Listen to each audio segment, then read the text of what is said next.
An oil company with gas stations across the U.S. is pulling the plug in Russia. And a fast fashion retailer says it'll keep its doors open in Russia. CJ Papa has these stories and more in today's Fox Business Briefs. Shell says it intends to withdraw from Russian oil and gas in a phased manner in response to Russia's invasion of Ukraine. The energy giant says it will also close its service stations in Russia, its aviation fuels and lubricants business, and won't renew any Russian contracts. Shell is also changing its oil supply chain to remove Russian volumes as quickly as possible. It's also apologizing for purchasing 100,000 metric tons of Russian crude oil last week. Shell says it will commit profits from the sale to humanitarian funds to alleviate the crisis in Ukraine. Nissan Motors says it expects to stop production at its plant in St. Petersburg, Russia in the coming days. It has also suspended shipments of vehicles to Russia. Adidas is temporarily closing its stores and e-commerce operations in Russia. Nike and Puma also have suspended operations there. And JP Morgan says Russia will be excluded from all of its fixed income indexes at the end of the month. Meanwhile, Uniqlo's CEO says he's against the war, but says the company will continue sales in Russia because they are a basic service to ordinary people. The parent company of Uniqlo has donated $10 million to the United Nations Refugee Agency and has donated clothing to be distributed to Ukrainian refugees. The Golden Arches are going dark in Russia. McDonald's says it will close all of its 850 restaurants there in response to the country's invasion of Ukraine. The company will continue to pay its 62,000 employees in Russia.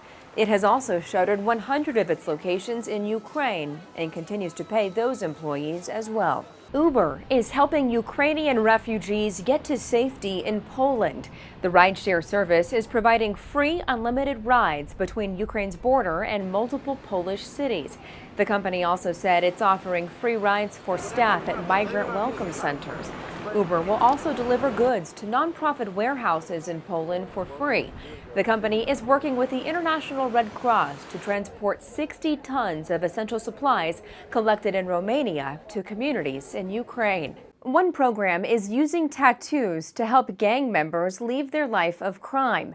Jackie Ibanez has more on how one group of inmates is trading in their tattoos for job prospects. Tattoos usually hold significance to the person wearing them. This is our lion. This is the king of the jungle. The jungle meaning the streets. For gang members, they're a way to pledge allegiance to their crew.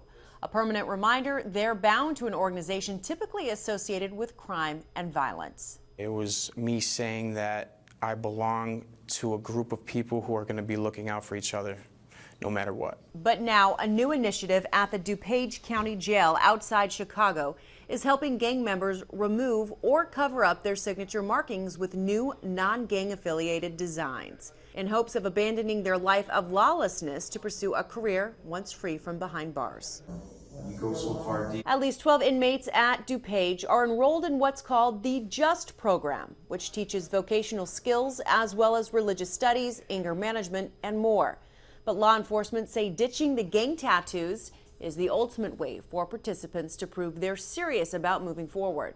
It's a material commitment because once you take those colors off, you're out of the gang life. You're not welcome back in that environment. And it's a serious decision. Eliminating gang tattoos comes with liabilities for former members, including threats to their lives by the gang they once served. I don't want to be like this 15 years from now. I have a lot of people that's grown, still in their life, and it's just eating them up. While the JUST program doesn't guarantee inmates that they will get a job, it does assist them in the job search away from their former gang's turf.